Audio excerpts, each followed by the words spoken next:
Good day, everybody. Welcome to our Nloa 1 LT2 Rationalization. And I'm actually in charge of, by the way, our topic is about care of mother adolescent well clients at risk or with problems, acute and chronic. And my assignment is about pregnancy assessment, nutrition, and family planning. Let's begin with question number one. For the client who is using oral contraceptives, the nurse informs the client about the need to take the pill at the same time each day to accomplish which are the following. Of course, you know that oral contraceptives is actually medication that needs to be taken daily. Letter A, decrease the incidence of nausea. Letter B, maintain hormonal levels. Letter C, reduce side effects. And letter D, prevent drug interactions. Of course, when we talk about answering questions, we talk about polarities of question, polarities of options. Letter A, decrease negative. Letter D, prevent negative, reduced. Letter C, that's negative. What's only positive here is about letter B. So therefore, the best answer for number one is letter B, maintain hormonal levels. Because of course, we have to remember that regular timely ingestion of oral contraceptives is necessary to maintain hormone levels of the drugs to suppress the actions of the hypothalamus and the pituitary gland, leading to inappropriate secretion of the follicle stimulating hormone, including the luteinizing hormone. Therefore, the follicles do not mature and ovulation is actually inhibited. So when there is no ovulation, pregnancy is prevented. So the estrogen content of the oral site contraceptive may cause nausea regardless of when the pill is taken, and side effects and drug interactions may occur with oral contraceptives regardless of the time the pill is actually taken. So number one, the best answer is letter D. Number two, when teaching a client about contraception, which of the following would a nurse include as the most effective method for preventing sexually transmitted infections? Of course, we know that there are several contraceptive methods available in the market. Nowadays, we have natural and at the same time artificial, whether it is spermicide, diaphragm, condoms, or vasectomy. Of course, when you say vasectomy, that is actually permanent in nature, and when you say preventing sexually transmitted infections, it should have to be condom. The best answer for number two is letter C. When condom is used appropriately and correctly and it is consistent, it's considered to be the most effective contraceptive method, and it serves as a barrier against bacterial and viral sexually transmitted infections. Although spermicides kill sperm, they do not actually provide reliable protection against the spread of sexually transmitted infections, especially intracellular organisms such as the presence of HIV. And when you're talking about insertion and removal of the diaphragm, along with the use of the spermicides, may cause vaginal irritations, which could place the client at risk for infection transmission. And if you're going to be talking about letter D, which is about vasectomy, male sterilization eliminates spermatozoa from the ejaculate, but it does not eliminate bacteria and or viral microorganisms that cause sexually transmitted infection. So number two, the answer is condom. Number three, when preparing a woman who is 2 days postpartum for discharge, recommendations for which of the following contraceptive methods would be appropriate or would be avoided? A. Diaphragm. B. Female condom. C. Oral contraceptives, or D, rhythm method. Of course, when we talk about postpartum women, it is very important that you're going to avoid the diaphragm because it is required to be fitted individually to ensure effectiveness. So because of the reproductive uh, changes, specifically on the structures during pregnancy and including the delivery process, the diaphragm must be fitted, and usually it is done after 6 weeks of childbirth or after weight loss of around 15 pounds or more. So, in addition, for maximum effectiveness, spermicidal jelly should be placed in the dome of the diaphragm and around the rim. However, spermicidal jelly should not be inserted into the vagina until involution is completed at approximately 6 weeks. So the use of female condom protects the reproductive system from the introduction of semen or spermicides into the vagina and may be used after childbirth. Oral contraceptives may be started within the first postpartum week to ensure suppression of ovulation. And for the couple who has determined the female's fertile period using the rhythm method, avoidance of intercourse during the first this period is safe and effective. So letter B, C, and D can actually be part of the health education for the patient. The best answer is letter A. Number 4. For each of the following clients, would the nurse expect that an intrauterine device would not be recommended? A. Woman over age 35. B. Nulliparous woman. C. Promiscuous young adult. Or D. Postpartum client. Of course, when we are talking about IUD, this IUD can actually increase the risk of.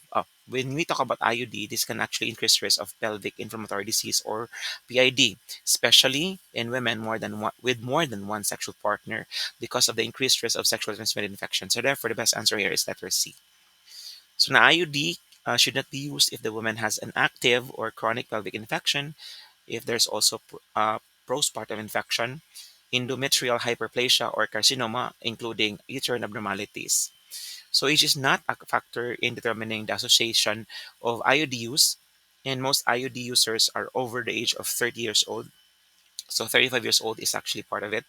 And although there is a higher risk for infertility in women who have never been pregnant, the IUD is an acceptable option as long as the risk benefit ratio is actually discussed.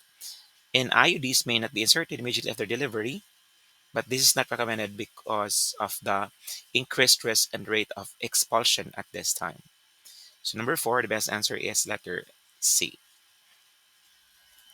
Number 5, a client in her third trimester tells a nurse, I'm constipated all the time.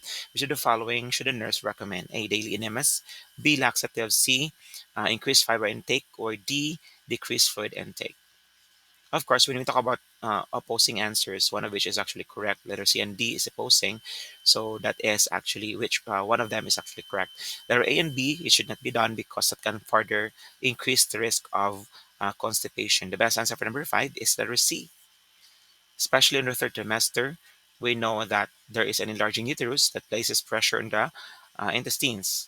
And this coupled with the effect of hormones on smooth muscles and causes relaxation and decreased intestinal motility, or which is basically on peristalsis.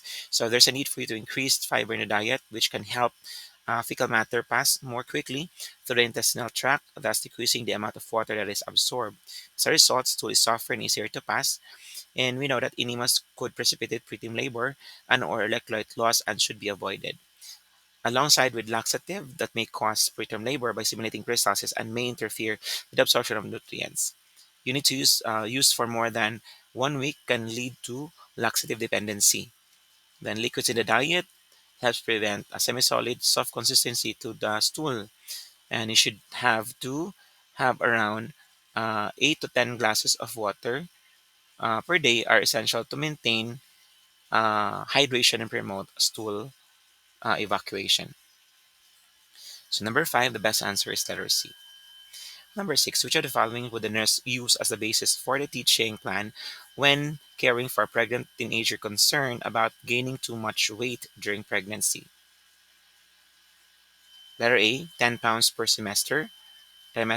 B, 1 pound per week for 40 weeks. Letter C, 1/2 pound per week for 40 weeks. And letter D, total gain of 25 to 30 pounds. So number 6, the best answer here is letter D. So, to ensure that there is an adequate fetal growth and development during the 48 weeks of pregnancy, a total weight gain of 25 to 30 pounds is recommended. That is including 1.5 pounds in the past 10 weeks, 9 pounds by 30 weeks, and 27.5 pounds by 40 weeks, a total of 25 to 30 pounds for the entire pregnancy. The pregnant woman should gain less weight in the first trimester and second trimester than in the third. And during the first semester, the client should only gain 1.5 pounds in the first 10 weeks, not 1 pound per week.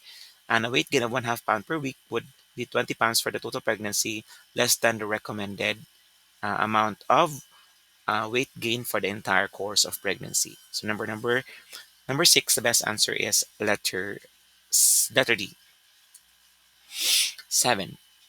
The client tells the nurse that her last menstrual period started on January 14 and ended on January 20. Using Nagel's rule, the nurse determines her expected date of delivery to be which of the following: A. September 27, B. October 21, letter C.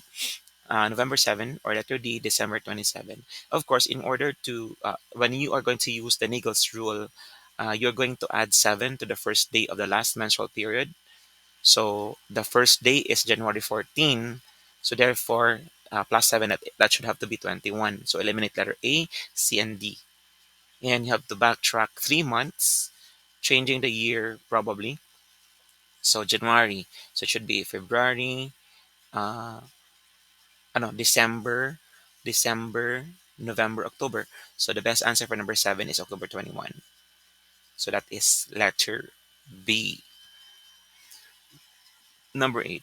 When taking an obstetrical history in a pregnant client who states, I had a son born at 38 weeks gestation, a daughter born at 30 weeks gestation, and I lost a baby at about 8 weeks, the nurse should record her obstetrical history as which of the following? Of course, it should have to be the fourth pregnancy. So that's G4. So the term there is actually 1 because of the 30th week's pregnancy. Preterm is uh, preterm is 1 also. Then alive is actually 1, and uh, letter L is 2. So that's living. That's 2. So the best answer for number 8 is letter D. So the client has been pregnant for 4 times during current pregnancy. The birth at 38 weeks gestation is considered for full term. That's 1 T. Then while birth 20 weeks to 38 weeks is actually considered preterm. That is P1. Then a spontaneous abortion occurred at 8 weeks. That's actually a live one. And then she has 2 living children. That is letter D.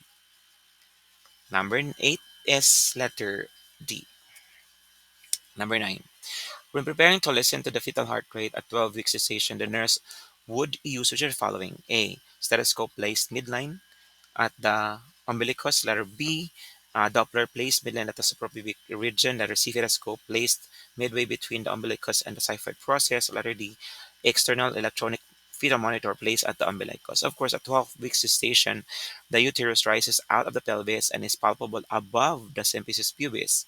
The Doppler intensifies the sound of the fetal pulse rate so it is audible, and the uterus has merely risen out of the pelvis into the abdominal cavity and it's not at the level of the umbilicus. The fetal heart rate at this age is not audible with stethoscope. Letter A is eliminated. The uterus at 12 weeks is just above the symphysis pubis in the abdominal cavity, not midway the umbilicus and the xiphoid process. At 12 weeks, the FHR would be difficult to auscultate with the stethoscope, although the external electronic fetal monitor would project the FHR. The uterus has not risen to the umbilicus at 12 weeks. Therefore, the answer for number 9 is letter B, a Doppler ultrasound midline at the suprapubic area.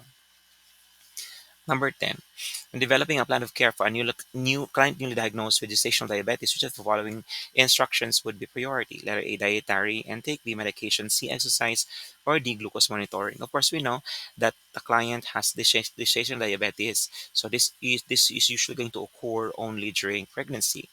So, all of the choices are important in the management of diabetes. Diet therapy is the mainstay of the treatment plan and should always be priority. So, women diagnosed with gestational diabetes generally need only diet therapy without medication to control their blood sugar levels. Exercise is important for all pregnant women and especially for diabetic women because it burns up glucose, thus increasing blood sugar level. However, dietary intake, not exercise, is priority. All pregnant women with diabetes should have periodic monitoring of serum glucose. However, those with gestational diabetes generally do not need daily glucose monitoring. The standard of care recommends a fasting and 2-hour postprandial blood sugar level every 2 weeks. Number 10, answer alpha. 11. A client at 24 weeks gestation has gained 6 pounds in 4 weeks, which of the following would be the priority when assessing the client? A. Glucosuria, B. Depression, C. Hand, face edema, or D. Dietary intake. So the client here is 24 weeks already, and she has gained 6 pounds in 4 weeks. So after 20 weeks, when there is a rapid weight gain, so you're actually suspecting preeclampsia, which may be caused by fluid retention manifested by edema, especially on the hands and face. The 3 classic signs of preeclampsia includes hypertension, there's edema, and proteinuria. Although urine is checked for glucose of each clinic visit, this is not a priority. Depression may cause there either anorexia or excessive food intake, leading to excessive weight gain or loss. This is not, however, the priority consideration at this time. So weight gain what gain is thought to be caused by excessive food intake would require 24-hour diet recall. However, excessive intake would not be a primary consideration of this client at this time. So number 11, the best answer is letter C, 12, the last number. 12, a client 12 weeks pregnant came to the emergency department with abdominal cramping and moderate vaginal bleeding. Speculum examination reveals total PCM, the cervical dilation. The nurse would document these findings as which of the following: a threatened abortion, imminent abortion, complete abortion, or missed abortion.